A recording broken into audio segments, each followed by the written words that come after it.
as is already in place today in big parts of Europe as well. The methodology, so there's a methodology also defined by ACER in order to conduct these kinds of analysis.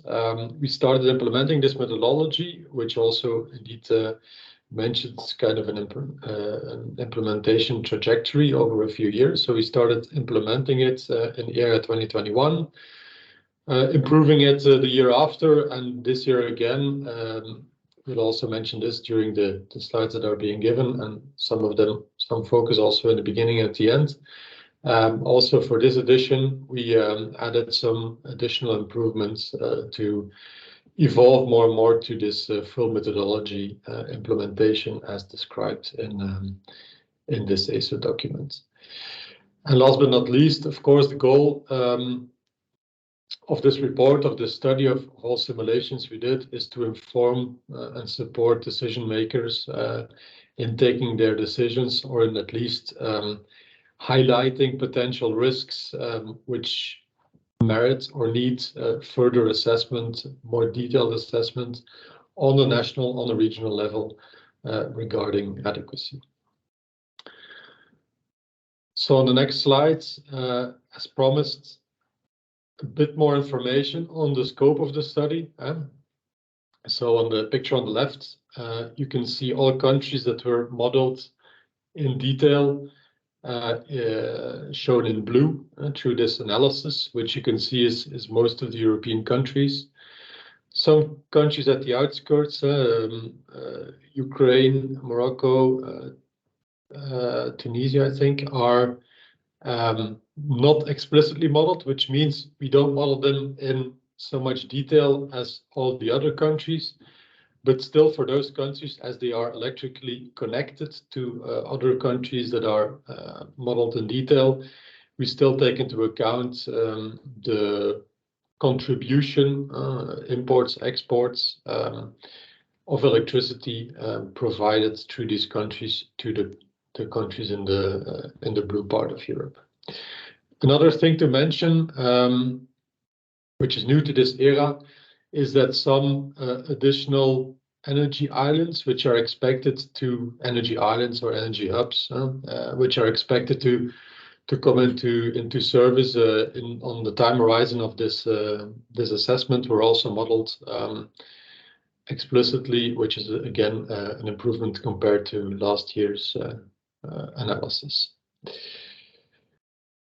Let's go to the next slide. So,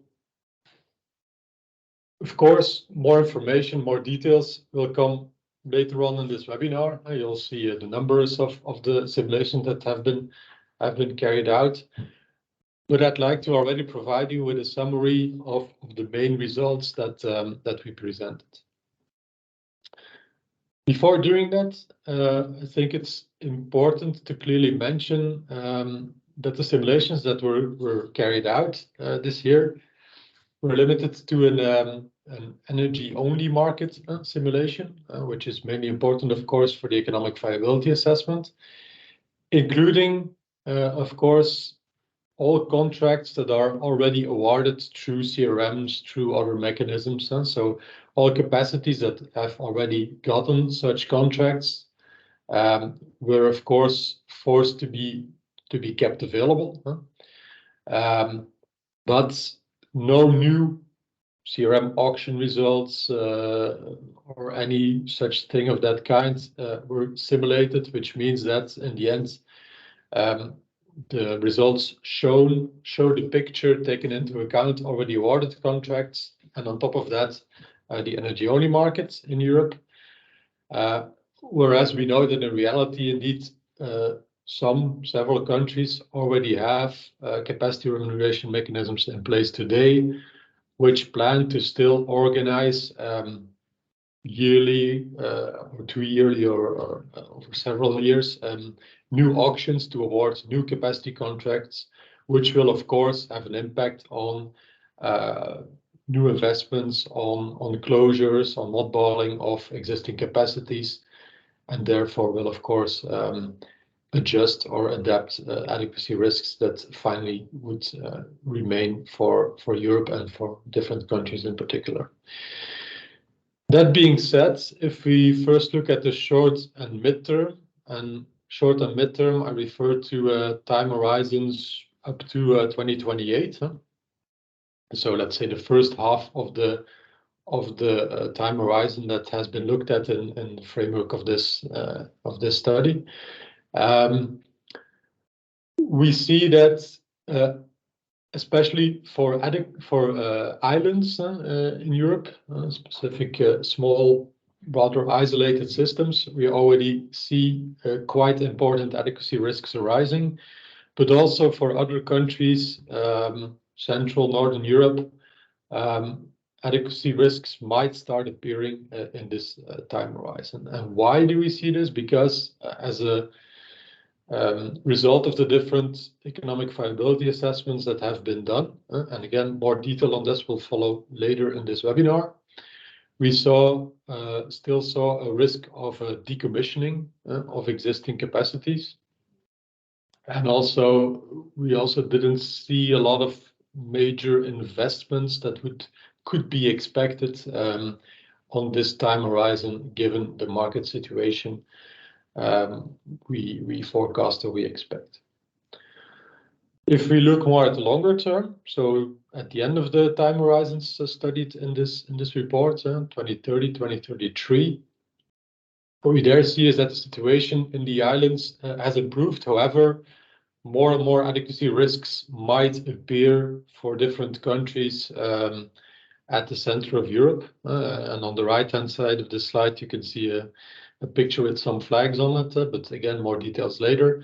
So it's in quite a lot of countries where such risks could arise. And again, as I mentioned before, it's not a forecast of the future, given that also some of these countries you see here on the slide already have action plans, mechanisms in place exactly to mitigate this potential adequacy risk in the future.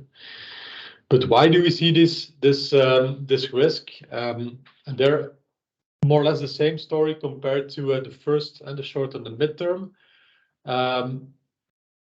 but to a bigger extent, I would say. So we see more and more risks for thermal generation fleets of being decommissioned. On the other end, we also see more and more new investments popping up, potentially becoming economically viable, depending on the assumptions, of course, that have been taken, especially in natural gas power plants, but also demand response, storage, and so on. But the growth or the expected growth of electrical demand added with the potential decommissioning of thermal generation fleets leads to the conclusion that still with these new investments, these seem not to be sufficient in order to on itself guarantee adequacy all over Europe. So on the next slide, we try to distill some of the key takeaways that would be great if you remember those after reading the report and after following this webinar. So as being said, this is of course not a forecast of the future. However, the idea is to give some insights on what could happen in the future. And there we indeed see that a continued importance of being aware of the adequacy situation on the short term, on the medium term, but also on the long term, remains very important. And proactive measures, policy interventions, any other actions that already have been taken in the recent past, but will probably also still be on the agenda for the near future, remain key. So looking at these four topics here mentioned on the slides, as mentioned previously, potentially volumes of existing generation might be at risk of becoming economically non-viable, of course, depending on how the context, how the situation evolves in the coming years. Regional coordination remains very important. When we see adequacy risks, we generally see them not for isolated countries, but for clusters of countries where the situation in one country, of course, highly depends on what happens in the countries neighboring this country or even further away. So there's a lot of interaction between countries, which stresses the importance of regional coordination, of making sure that also measures are coordinated, and interactions between countries are taken into account. Thirdly, more and more, and this is, I guess, nothing new, but more and more we see a growing variability, both on the generation side, but also on the demand side, following more electrification of demand in the future, requiring more effort and more insight into covering this flexibility need as well. And so this is why we will need in the future an implementation or a methodology or more new tools to make sure that, first of all, we get the right insights into the needs on this flexibility. And of course, afterwards, this could lead to actions needed in order to ensure that the measures are also available. So this is something ENTSO-E is working on today and preparing for, but also something which is not yet implemented as we speak. And the last point, it's more or less a takeaway from the economic viability assessment, where we see also a bit similar to last year's assessments, specific dynamics of gas generation versus coal generation, where, of course, depending on the price assumptions taken, we see that in the first years, there's still quite a lot of pressure on gas technologies, which trends shift, let's say, to more towards the coal generation becoming shifting in the merit order after the gas generation in the later years, putting more pressure on phase out of these technologies, economic phase out of these technologies towards the end of the horizon. I think that was my last introductory slides. If I'm not mistaken, can you go to the next slide, please? Thanks. So I'll pass the word here to my colleague Lazarus to, together with you, dig a bit deeper into the detailed results of the analysis that have been done. Lazarus? Thank you, Christoph. Lazarus, I see you are here, so the floor is yours. Thanks a lot, Christoph and Lucas. Hello, everyone. Good morning from my side as well. I'm Lazarus Exizidis, Project Manager of ERAA 2023. And yeah, I have the pleasure today, after a very interesting and challenging year with ERAA 2023, to present you the results. So I'm very happy that we are at this point, and we are really looking forward to hear your views. So going to the next slide, I will start this part of the presentation with highlighting some elements of the methodology and some key enhancements that we see in ERAA 2023. Of course, the scope today is not to go through the methodology. This we already did through our previous webinars, but I think it's a good reminder for everyone to see a summary of what was achieved this year, and keep this in mind while looking at the results. The first box you see here is about stakeholder interactions. This is actually very important, a major pillar of our assessment. We really want to exchange with stakeholders and take into account their views on both our methodology in order to improve, but also on the results. So we had this year multiple interactions, including consultations and webinars on the input data, which was at the beginning of ERAA 2023. Based on that, we received feedback from stakeholders on the input assumptions, and we updated in many cases accordingly. Then we had 2 webinars on the methodologies, and today we are having the webinar on the results. So I think it's quite quite an important. There's always room for more and for improvement, but I think it's already a very good. We already established a very good platform for exchanges with you. All these were integrated to the best possible degree in ERA 2023. And it will be kept also for the future eras, and it has led to a number of updates and improvements in our methodology. Namely, you can see here at the second part of the slide, we have built scenarios that are heading towards a Fit for 55. We try to be as much as possible aligned with national targets, and for that we also accounted for the support of you of the stakeholders during our call for evidence. We also made enhancements to our economic viability assessment. As you are probably, as you would agree, the EVA is a very important part and step of our study.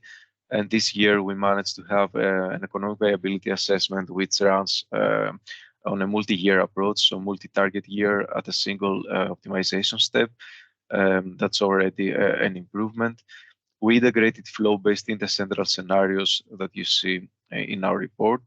And for the target years that the flow-based domains were not directly calculated, we have expanded them in order to reflect additional projects for these target years. There is, as we'll mention later on, there is a difference in the way we model network in the EVA and in the adequacy simulations, but in order to close the gap, we have made some adaptations to the EVA network modeling in order to bring it closer to the flow-based implementation, the adequacy model. And finally, we have considered, as in the past, DSR storage and electrolyzers. These are the main elements. Then moving to the next slide, here we can have an introduction. I think it's a classic view actually of the ERA process, but I think it's always useful to start with this and show what are the different steps of the assessment in order to better understand also the results. Starting here with this box on the left, we see basically what comprises our input, our scenarios, our national estimate scenarios. First of all, we collect data from the TSOs during an intense data collection process. And this data includes generation capacities, network data, for example, net transfer capacities for the zones that we don't have flow-based implementation, and relevant data for calculating the flow-based constraints. We also have our climate database. This includes capacity factors for wind and solar, hydro data that are used for hydro generation, and also the temperature profiles. All these climate variables are also used for calculating the demand time series, which are also which of course form also a very important input data set of our assessment. So after we collect this, we then have what we call the national estimate scenario, which is the TSO projections, and they are based on NECPs. And the first step after collecting this data and consulting them is to run an economic viability assessment. So if we click next, actually, Lucas, yes, you can open all boxes. So in the next box, we are running actually the economic viability assessment. This year, we are doing that, as you can read also in the report, by solving a stochastic cost minimization problem. And after solving this problem, we end up with some updated scenarios, the post-EVA scenarios, which account for entries and exits of market capacity depending on the viability of these units. Forming these scenarios, we can now proceed with the calculation of the reliability metrics and what we call the adequacy simulations, which is actually something that should be very familiar to you. So what we do here is that we perform a state-of-the-art study based on a Monte Carlo approach. We have a number of climate years, of climate scenarios, basically of interdependent climate data, as mentioned before.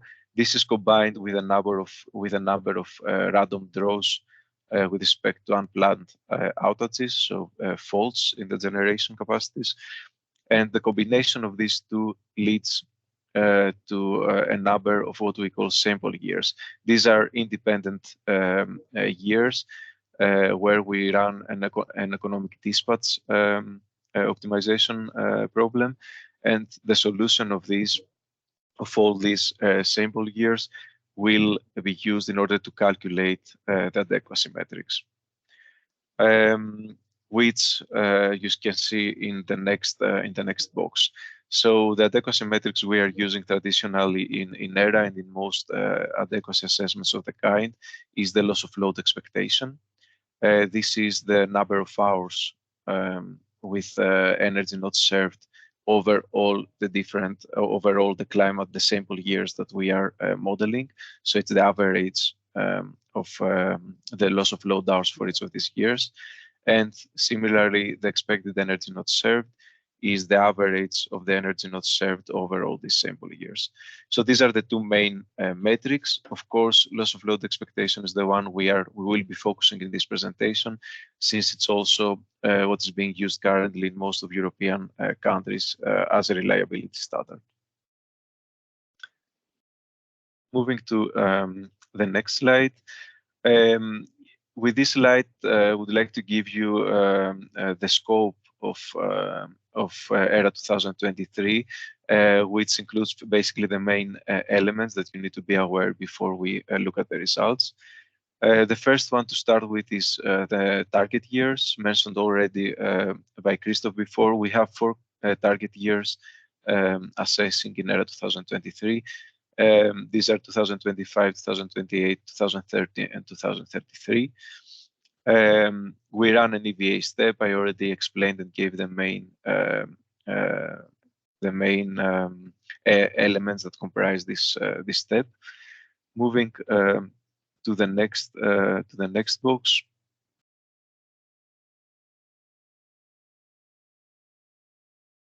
The number of climate years is also an important element of our assessment. Here you need to be aware that there is a difference between the number of climate years that we are using in the EVA and the one we are using for the adequacy simulations. In the adequacy simulations, we do use all climate years that we have available at our hands. These are the 35 climate years. However, the complexity of the EVA model optimization problem actually is quite high, and it in order to make the problem tractable, solvable, we actually reduce the original set into a set of 3 representative climate years. The way we weight these climate years will also lead to the different scenarios that we have, but I will talk about that in the following slide. Forced outages are also modeled differently in EVA and adequacy simulations. In the EVA, for the same reasons, we follow a simplified approach of derating the capacity, while in the adequacy simulations, we follow a Monte Carlo probabilistic approach to sample random draws of unplanned outages. With respect to interconnection modeling, this is also something that differs between the EVA and the adequacy steps. In the EVA, we still use the net transfer capacities. However, we have imposed some additional constraints which aim to bring the results, to bring the constraints closer to the ones implemented in the adequacy simulations. While in the adequacy simulations, we do implement flow-based market coupling in the core region, and then NTCs for the rest. Next, 2 last points actually here that we want to highlight is the nature of the optimization problems. We do have these 2 optimization problems. The economic viability assessment is a long-term investment problem, which is solved stochastically, accounting for the 3 climate years that we are using, the reduced set, while the adequacy problem is an optimization problem that we are solving deterministically for each sample year, and then we average results in expectations. So that's a big difference between the different way that we solve these two optimization problems, which also has an impact, of course, in their complexity. Finally, what we get as an output from these two is first from the EVA, we get the expansion and decommissioning plans, so new entries and decommissionings with respect to generation capacity. And in the adequacy simulations, the main outputs that we draw are the loss of load expectation and expected energy not served. I think this would be a last slide before we go into the results. This is actually something new, so I would like to spend a few minutes here to explain what are the different scenarios that you see in this year's report. So in this year, we have decided after the discussions and also exchanges with Acer to present you two complementary scenarios, two scenarios that we believe are complementary in order to understand the situation, the adequacy situation in Europe for the next decade. The way that these scenarios were calculated, I mean, the difference actually between the two scenarios is the way we have weighted the climate years that we are using for the economic viability assessment. So first of all, just to make it more clear, the difference in the scenario comes only on the way we model EVA, and more specifically on the weights that we impose to each climate year used for the economic viability assessment. While the adequacy simulations and the methodology itself of both EVA and adequacy is the same. The starting point, also the input data, the blue box here, is the same for both scenarios. So we start from the same TSO assumptions, which were also consulted with the public, and then we run each EVA. We run the EVA with the different weights. Now, I've already seen that there are some questions in Slido about the way these weights were calculated. So I would like to explain here these differences. So for scenario A, which is also marked, labeled as a central reference scenario in this era, climate year weights were calibrated based on the loss of load expectation of ERA 2022.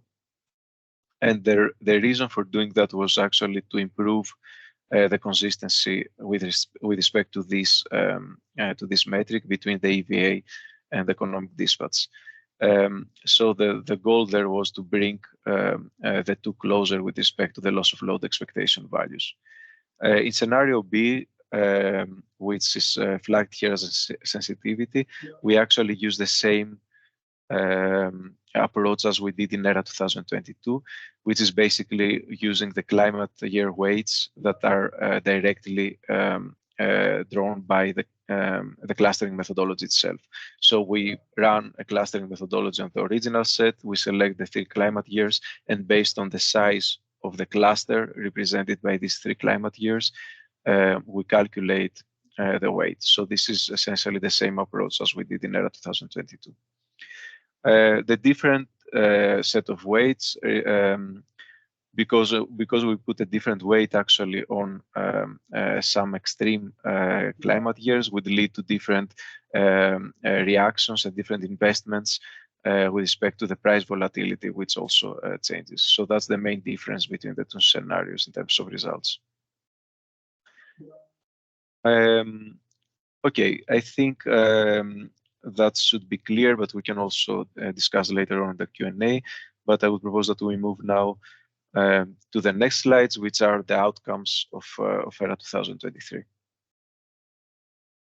And starting with scenario A, the central reference scenario, I would like to first start with an overview of the results of the economic viability assessment.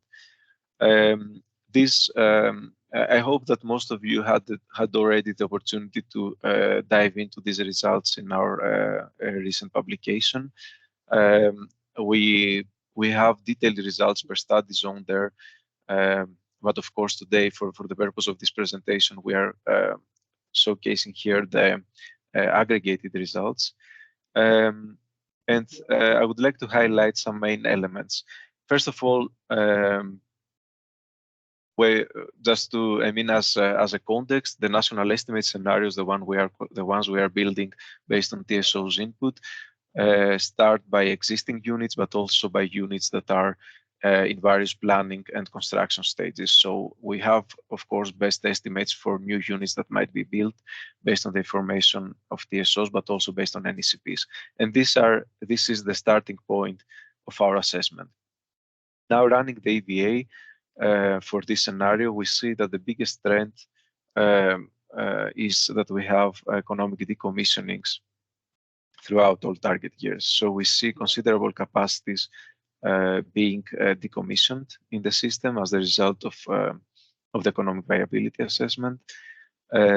We also see, of course, some new entries, which includes a small capacity of batteries and the growing development of DSR as we go towards the last target year, 2033.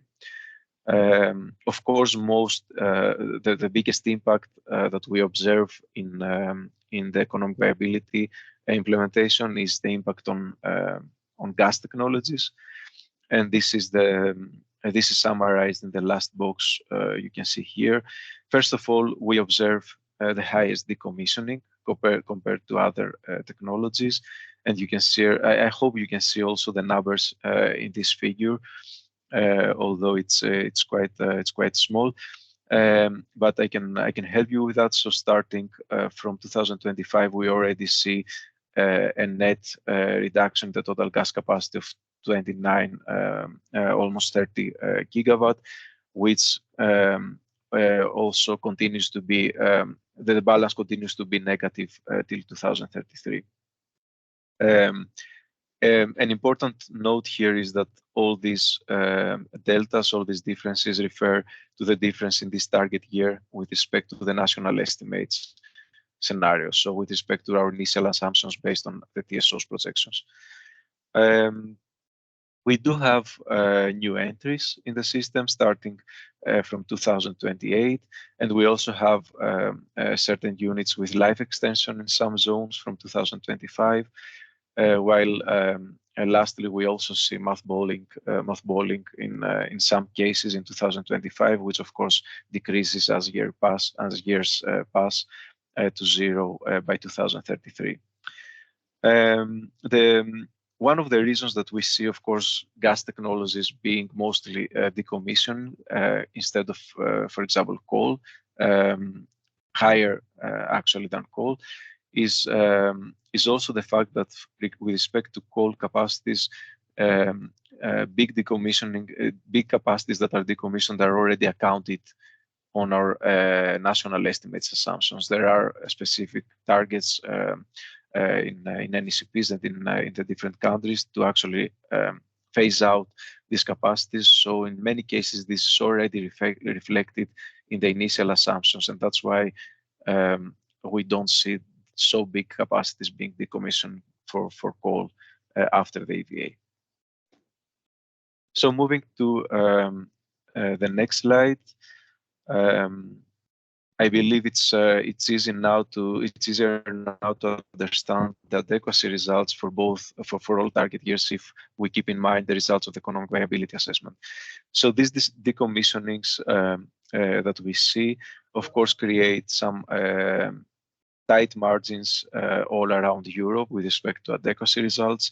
Of course, we see major issues here in 2025, major risks for scarcity in 2025 in the islands. We see some big loss of load expectation values in Ireland, the UK, Malta, which is affected, of course, which is also a result to some extent to the fact that the interconnections cannot provide solutions to some hours with scarcity. We also see tight margins in the central European areas, but mostly in the periphery, with the Nordics having quite some high values here and Spain, for example. Moving towards 2033, we see in general these risks start moving to the center, and we see the central North European countries to see higher risks. And we already see here on the right for 2028 that a number of zones in the center of Europe start having increased adequacy risks.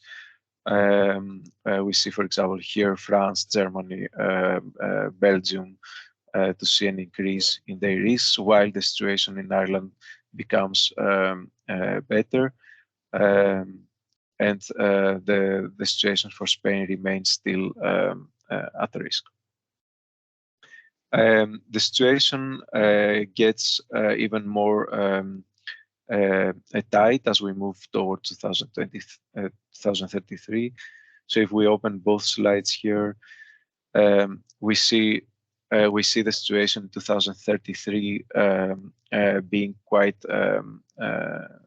I mean, we see more bigger circles actually, which indicates bigger loss of load expectations. There we see, for example, the case of Germany, Belgium, UK, France having increased adequacy risks, but we also see tight margins all around Europe.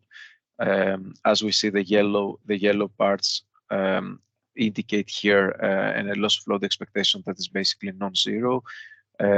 However, it doesn't mean that all the yellow parts are facing scarcity risks, but it does show that at least in many countries there are tight margins also in this scenario.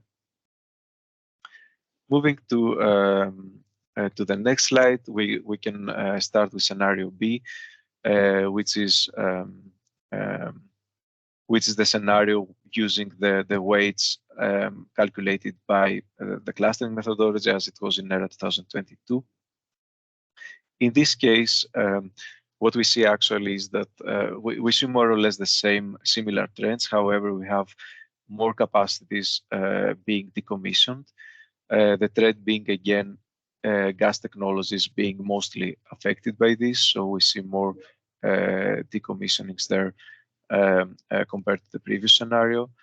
Again, we see some new entries from 2028 and after, and life extension being relevant for some study zones. And finally, high mothballing, which decreases, however, towards 2033. So in a high level view, results follow the same trends, but of course we see here more decommissionings and in general a negative capacity delta when it comes to the post-EVA scenarios, which of course will have an impact on the adequacy results. So moving to the next slide. We see here again the circles indicating the loss of load expectation. And we see that the circles here convert, if you recall the ones that we've seen for scenario A, it's quite visible here that we have higher adequacy risks anticipated.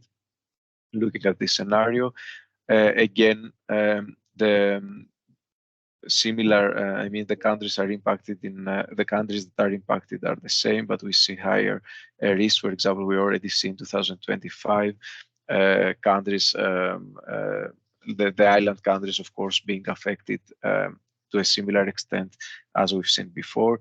But we also see other countries coming into the picture already from 2025, like Germany, Luxembourg, Belgium, here in Italy, and a number of other countries having quite tight margins and risks of inadequacy.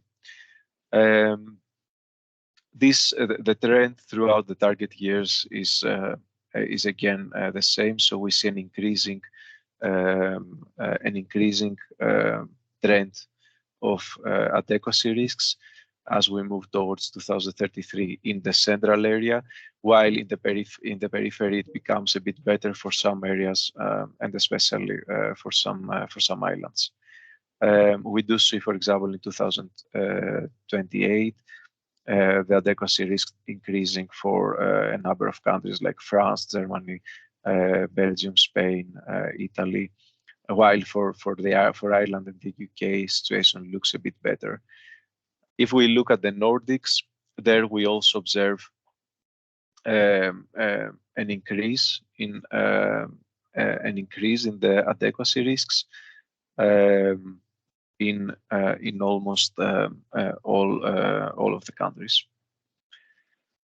So moving towards 2033,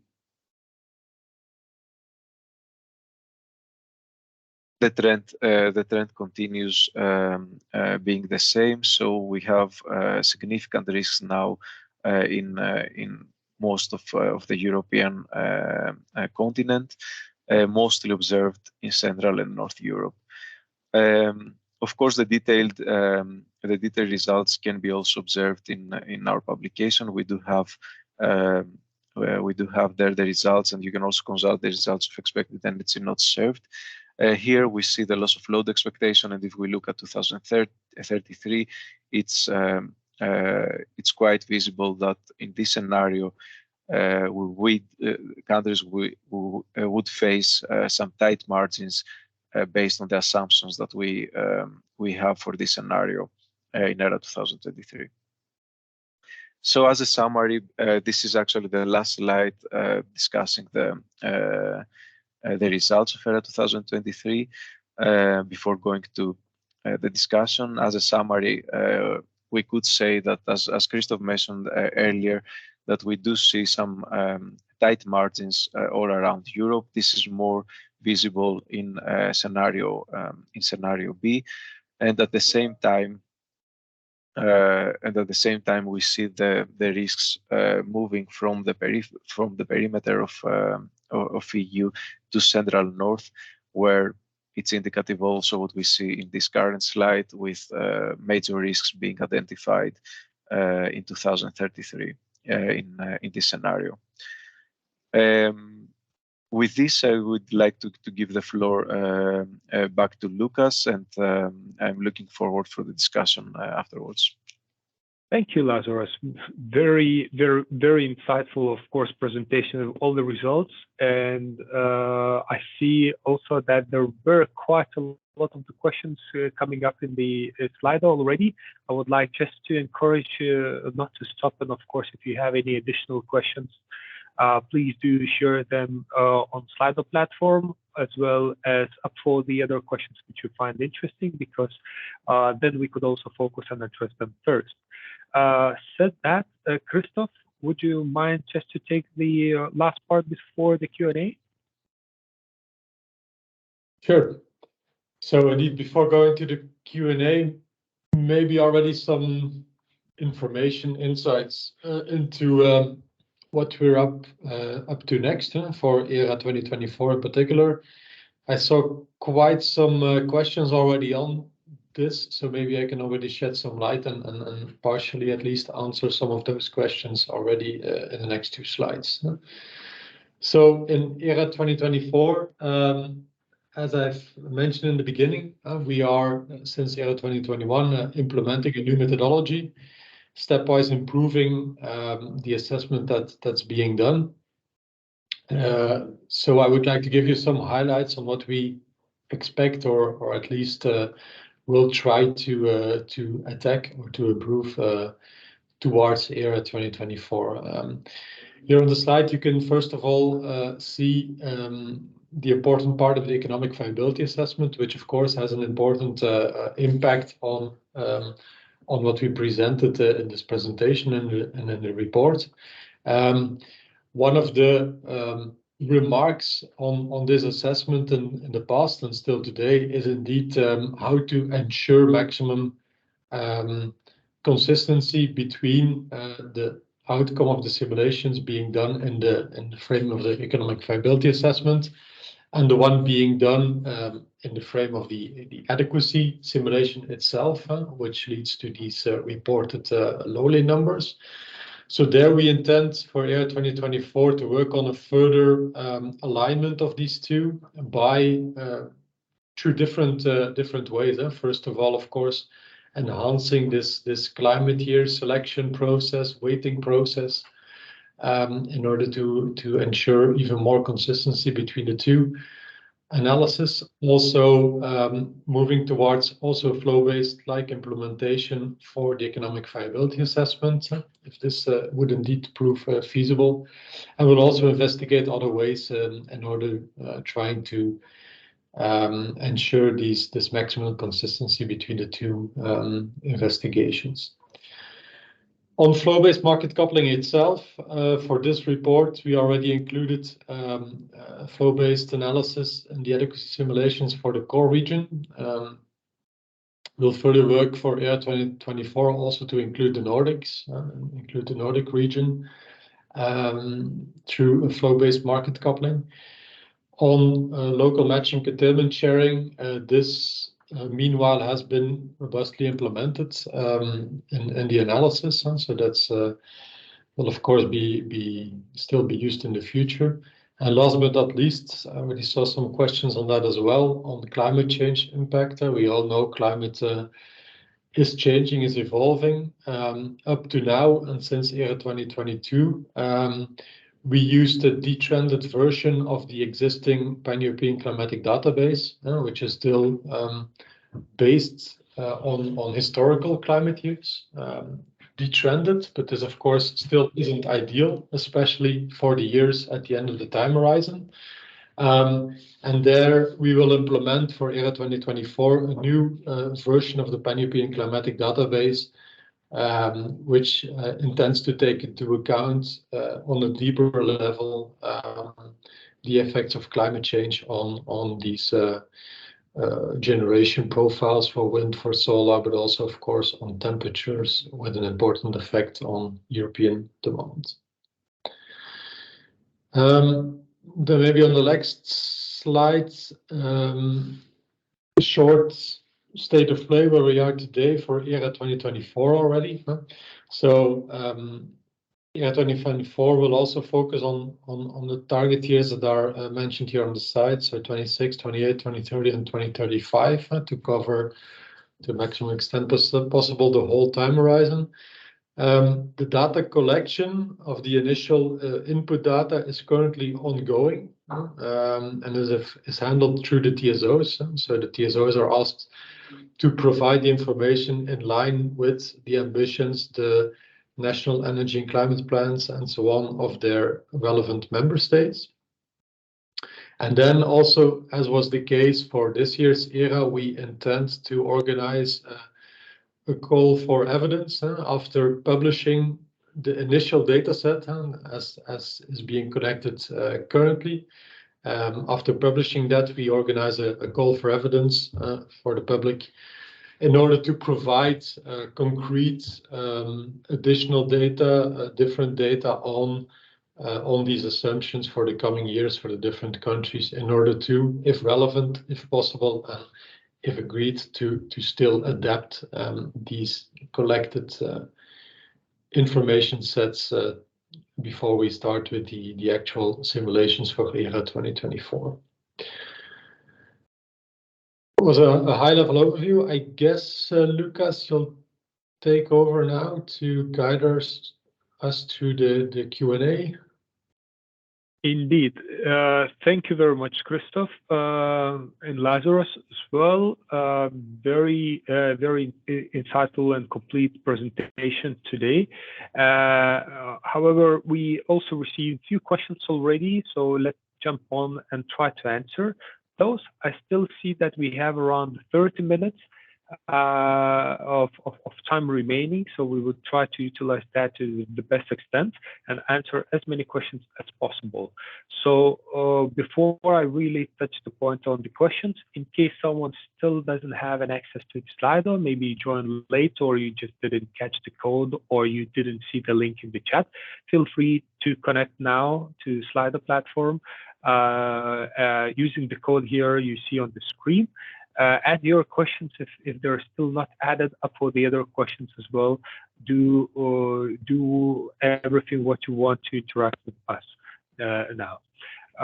But I don't see any reason actually to wait for those people to join, because we can catch up with their questions even later on.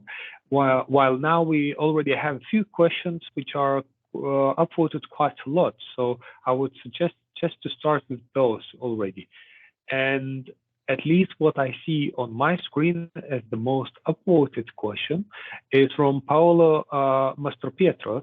And I will just read out the question out loud, just to make sure that everyone is on the same page. And yes, thank you, someone highlighted it, so it's very convenient as well. So the question sounds as, Acer methodology forces ENTSO-E to use LOLE and ENS, which focus on the median or average of probability distribution. Are you also studying the tail risks, meaning the occurrences of extreme events, very relevant from an adequacy perspective? And I wonder, Lazarus, maybe you could address this question. Yeah, thanks, Lucas, and thanks a lot for this question. Indeed, I mean, if you look at our executive summary and also the presentation we've done today, the focus was indeed on the average values and the loss of load expectation. However, we do try to publish and analyze actually results that go beyond that. In our annexes, you will find more information and more detailed data on the percentiles of loss of load expectation and ENS. So that's always that's also already an indication. On top of that, we do. I mean, in ERA 2022, we had prepared an analysis that went a bit beyond that. We are planning, this is not to the same extent available in ERA 2023, but to answer the question, it's still in our interests, and we are still planning in the future to have a more detailed assessment going beyond the average values. On another note, extreme events also enter the scope of risk preparedness, so it's covered partially for a different time frame, but it's covered partially on that side. So I would say at this point that stay tuned. In the future, we hope that we'll provide with more analysis going beyond the average values, but you can already find some of this information in the ERA 2023 annexes. And of course, we are available if you have specific questions or specific requests. We are available to discuss them with you. Right. Thank you very much. Christoph, would you like to add something, or can I just proceed? I believe. No, for me, you can proceed indeed. Yeah. Okay, great. Because I see a second most voted question is also from Paolo Mastropietro, so one of the top performer audience members here, also asked, how are we approaching the modeling of energy system integration? How do we model the demand of existing and planned electrolyzers, and how do we model the time distribution of demand from electric vehicles? So it's sort of three questions on the technical details of how do we model things.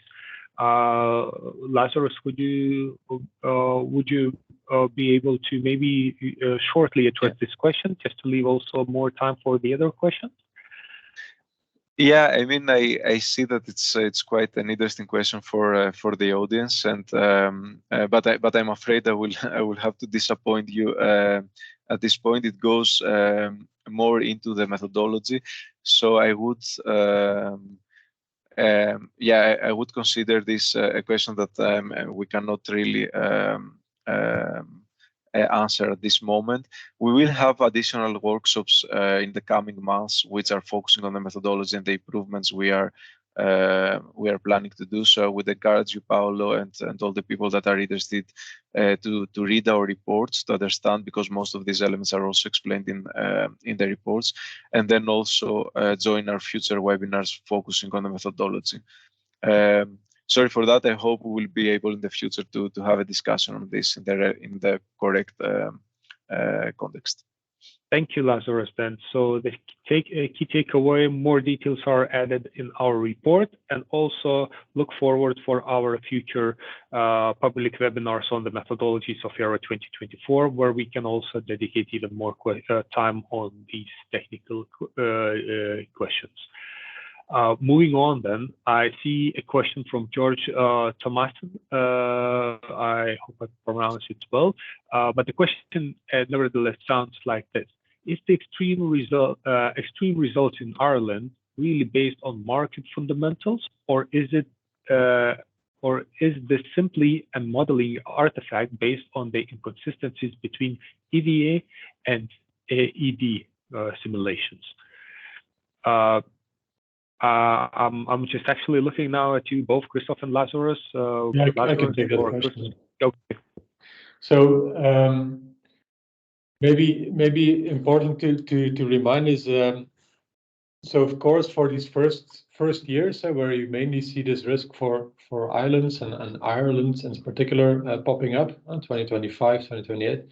I think it's important to mention again that of course the assumptions that are through the TSO, but the national assumptions also from the member states are communicated as input data for this ERA assessment. And this, of course, also includes new investments, a new generation, a new DSR, whatever.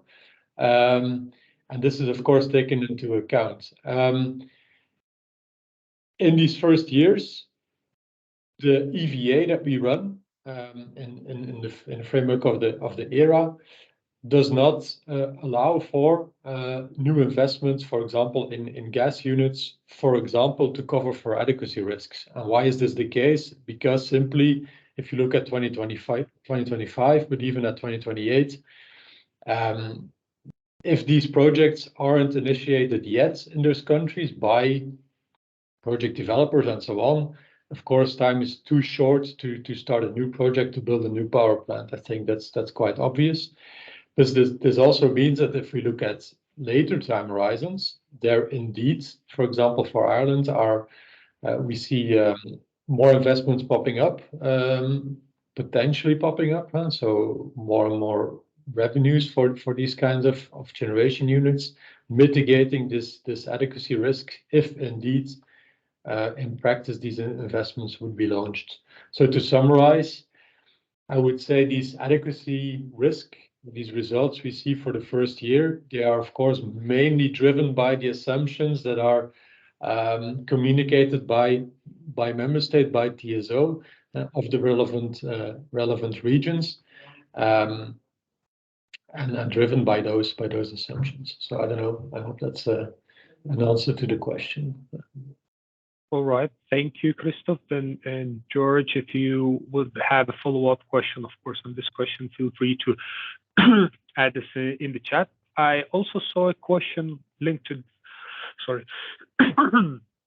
I also saw a question linked to the Ireland results. So maybe, and I think that the answer is quite tightly linked. So I would be happy to jump in and maybe add this question into the loop. And the question was from Anonymous. And it sounded, how do you explain the fact that Ireland has some abnormally high levels of LOLE?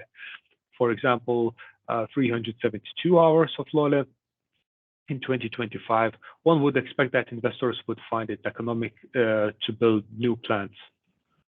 So I think indeed the answer would be more or less linked to what I previously said.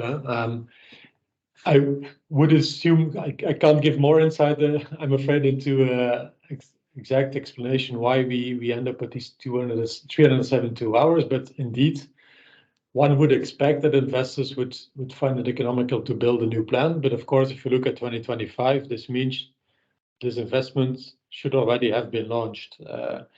And there again, we take into account the information as communicated by the TSO on the specific country regarding also investments that are planned or that are already taken place. So yeah, similar answer compared to the previous question, I guess. And probably that's only a partial explanation, I guess. Of course, Ireland is also an isolated system, but it's still it's also linked with the UK, where we also see some adequacy issues popping up. And partial explanations could be that indeed for these countries, for these years, indeed we see some reduced availability, some reduced communicated availability of for example, nuclear generation in the UK, which indeed might cause these adequacy issues potentially. Yeah. All right, Lazarus, something just to add to what Christoph said, of course, the reasons for this kind of results might be many. I mean, multiple. On top of what Christoph said, of course, the stress on the interconnections can also be something that affects, but the level, it's difficult to say whether the level of the number of hours that we see is for sure. There is what I want to say is that for sure there is some high risks in Ireland. Now the number of hours is something that can be impacted by methodological decisions or even modeling decisions to some extent. But what we feel confident to say is that we feel confident about this result in general because we see similar results also to the national assessments of Ireland. So even though the level of the risk might change, the trend is the one that we observe here. Great, thank you very much, Dan. Looking further for the other questions now, I see it's a question from George, but I'm screening. No, it's a different question from George again. So we have now two attendees who have really highly upvoted questions. Even it's up. So the question sounds like this: how meaningful are adequacy concerns identified in France if no firm capacity expansion option was added, no DSR or gas capacity? If policy restrictions exist, such as gas in France, shouldn't the most relevant alternative be added as an option? For example, biomass. Christoph, could you tackle this question? This as well, yeah. So indeed, it's a very relevant question, and the answer is a bit similar to the previous one. So basically, indeed, in this ERA 2023, the EVA, so the expansion candidates for the EVA, which were considered, were thermal generation in terms of OCGT, CCGT, large-scale batteries, and also DSR. Of course, in the future, so the reason why we limited it to these four technologies is simply because adding additional technologies, which we of course reflected upon, like biomass, like CHP, these kind of things, there we have the additional difficulty or challenge, I would say, to model their revenue streams, which are of course much more complex compared to types of units that typically get their revenues only on the power market. That being said, for France, indeed, given these expansion candidates and given also the input we received from France that there is regulation in place nowadays which forbids new build of OCGT, CCGT units, so thermal units, and also with specific indications of the potential of new demand side response, indeed results into the numbers or the results you can see in the report. This is clearly something we also noted, including these restrictions, including also maybe indeed the need of extending, if possible, the EVA, and therefore this is something we surely will surely be on top of the list for ERA 2024 to look at and to improve. Right, great, thank you. If that's all right with Lazarus, then I would proceed further on. And I'm just trying to pick up now the following most upvoted question, and I see it's an anonymous one, I believe. It speaks about explicit DSR, and the question sounds like this: explicit DSR is often linked to demand modulation for thermal needs. However, ERA 2023 models all DSR as demand I quote, destruction. Are you planning to change this for ERA 2024? Lazarus, would you have any comment, or should we also suggest to wait for another webinar on the modeling where we could address this question? Well, to be honest, Lucas, the question is not very clear to me, so I would not take a guess to respond. I will leave my colleagues to provide this, an answer in Slido maybe, or if not, then we can keep this question for our next webinar on methodology. Okay. Maybe indeed, just to make sure we understand the question. First of all, to the writer, he can maybe adapt it to make sure that we understand correctly. So, is it correct that the question is about whether or not we also model partly DSR as demand shifting and not only demand shedding? I guess that's about. I would perceive it also the same way. Yeah. Okay, so we will indeed make sure to answer this question, but probably on an offline manner, I guess. Yeah. Okay. Note taken. And I don't know who it was, and now in this instance, your name and contacts would really help us, of course, to reach you if that would be important. But feel free, anonymous, whoever you are, if it's really now urgent to follow up with us bilaterally. Otherwise, as we promised now in the following webinar on the methodologies, we will try to really include also this point in our following public webinar. Maybe what we could already add is that indeed explicit DSR is demand shedding, but part of the modeling being done in the framework of ERA also takes into account in an implicit way through adaptation of the demand profiles, DSR as demand shifting as well. So there's already demand shifting is taken into account, but in an implicit way by modifying the demand curves. If that's sufficient as an answer, then I guess we can do that. That's definitely more than we have told before, I guess, in this public webinar. We might have addressed, so thanks a lot for this additional remark, Christoph. And I would then suggest just to move on to the following question. I see it's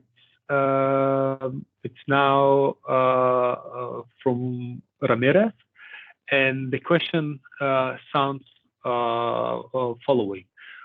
Why incentivize fossil fuel capacities if you want to phase them out given the climate targets for energy transition? We might better think in energy stockage maybe. So I don't know, Christoph, maybe I can take that. Yeah. I think maybe it's worth some further explanation, but at least from our side, I don't think we incentivize any fossil fuel capacities. Indeed, of course, you could say through the hypothesis taken, especially for the economic viability assessment, of course, hypothesis taken on fuel prices, for example. This is, of course, what drives the result and what results in, or what determines how much volume, how much capacity of the different technologies that you get at the output. So comparing, for example, battery systems to gas plants and so on. So I wouldn't say we incentivize it. It's just a result of the analysis of the hypothesis taken. Linked to that, something we intend to include in the future is also the option of including, for example, hydrogen turbines instead of natural gas-based turbines, which would, of course, be more, you could say, future-proof in terms of climate coverage. So that's something we indeed also intend to add as an expansion candidate, I guess, in one of the next editions of the analysis. So energy storage and battery systems, it is already included as a candidate okay. In the EVA. So, yeah. All right. Thank you very much, Christoph. Lazarus, anything to add from your side? No, thanks. Okay, great. Then I would move on even further and pick a question further down. It sounds like it's down, it's less upvoted, but to be honest, I see a similar amount of upvotes. So they're equally interesting for the audience. And I'm picking this up on the climate year selection. It really is more a question about the scenarios as far as I understand. And the question is really sounding like this. May you please explain how a different weighting of climate year years in the two different scenarios should depict different investment reactions to price volatility? So in the essence, I believe that the question is trying to ask, can you explain in more tangible words what is the interpretation of the two scenarios, at least from what I read out? Would you like maybe Lazarus or Christoph or both actually? Perspectives would be very interesting. Yeah, I can have a few words on that. So indeed, I mean, what the different weighting indicates is that in fact we have weights that have more. I mean, climate years that come with more extreme events, being getting more weights in one scenario than the other. So more specifically, year 1985, even though it's present in both scenarios, it gets a different weight. And since it's a year with extreme climate conditions, this has an impact obviously on the prices, and as a result, this has an impact on the revenues and the EVA decisions. So this is a driver of the outcomes we see in both scenarios actually. So this is a dominant source of revenues. This year is a dominant source of revenue in both scenarios, but we can already see that in where we upweight this climate year, which is the case, for example, in scenario A, then this would lead to increased revenues due to increased prices. So that's a short answer to that. And then maybe I can also shortly answer to the question related to the calculation of these weights, which I've seen before. So there's this question from an anonymous stakeholder, which asks whether using ERA 2022 results for calculating these weights has an impact on ERA 2023. Well, to the extent, I mean, this is transparently what we did, right? So this calibration was based on ERA 2022 because it was not possible, of course, to have the results of ERA 2023 to do that. In that sense, it has affected the way we calculated weights, but we don't believe that this is a significant impact because it's just it was just an indicative assessment in order to calibrate the results based on the differences between loss of float expectation between EVA and adequacy. So, I mean, in short, it does have an impact, of course, since we are using results from last year, but I wouldn't say that this is something dominant that should concern the quality of the results at this stage. I would also, yeah, giving the floor back to you, Lucas or Christoph, if you want to add something. Christoph, would you like to add on either of the questions on the calibration of the weights, or what was that before? I just dropped out of my mind now as I was reading the other questions. No, I assume the question was the answer. Sorry, was quite complete. I saw another question indeed on it, but I think I already referred to it in the next step slides. That indeed this consistency between the two is a main thing we continue looking at and continue looking for options on how to improve this consistency, or how to ensure a maximum consistency between the economic viability assessment part and the adequacy part itself. Okay, great. anything, because I know Christoph and Lazarus, you also have an access to the list of the questions and you screen the slide or question list. Anything maybe interesting you would like to answer as another question, but just very last one, because we should be closing the webinar in 5 minutes and I have a couple of slides still to show to the audience. Just in case something caught up and it was maybe not supported enough to reach it. Otherwise, I would just proceed then and open the presentation and move on to really finish this presentation, if that's all right. Okay. So really, first thing before moving on, I would like just to really thank everyone who attended today this public webinar and raised your questions, interacted with us, and even answered the question in case you would have any issues with the slide presentation, as I got some early indication. Luckily, there were no issues with the presentation, so I'm very also thankful for you for reaffirming that the presentation went well throughout the day. And now, if I move on, what I would like just to mention is that ERA 2023 was already published in December, and what is happening now is actually a public consultation is open. So in case you have any opinion or any feedback you would like to share, please do not hesitate. Go on our consultation website, open it, and please provide your perspectives, your opinion on ERA 2023. The link is added here in the slide.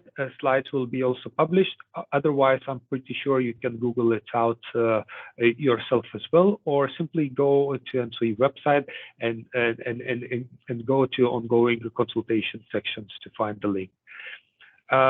So we are really keen to receive your perspectives on our publication. Moving on, what is it was already briefly mentioned that ERA 2024 has already started, and that there are some activities foreseen and interactions with you. So it just to recap this once again. First thing is that the data collection has already started in November, and we are running it until the February. Once we will consolidate this data, we'll make sure to arrange another public webinar with the preliminary input data and call for any evidence you would also have for a data adjustment. So stay tuned. The date is not yet announced, but it will be announced on our website and on all the social media platforms. Moving on further on, after we present the input data sets, we also present the methodology and we address the questions on the technical level even more in detail than we did it today. So as we promised already to answer some additional questions on DSR and prepare it, we would be also very happy to dig into more details of the technical methodology aspects for ERA 2024, somewhere around April to May, a date to be also fixed later on. And naturally, eventually we'll reach a point for the publication.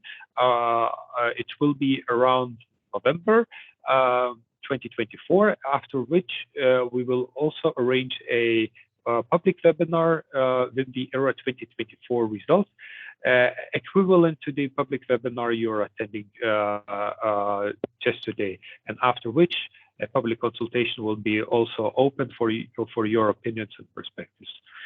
So said this, yes, ERA 2023 is available on our website. If you haven't read, feel free to open it. It has even more details than it was presented today, both on the results and on the methodology and all the other aspects of our study. And with this, I would really like to say once again, thank you everyone for joining today. Thank you for raising so many questions on Slido platform. thank you also for upvoting the most interesting questions for you. This really helps for us to streamline and prioritize the questions, and also it indicates the areas which you are also very keen to know about more, and it will help us to shape future webinars and reports which we will produce in coming months. So thank you very much, and thank you, Christoph and Lazarus. Thank you. My pleasure.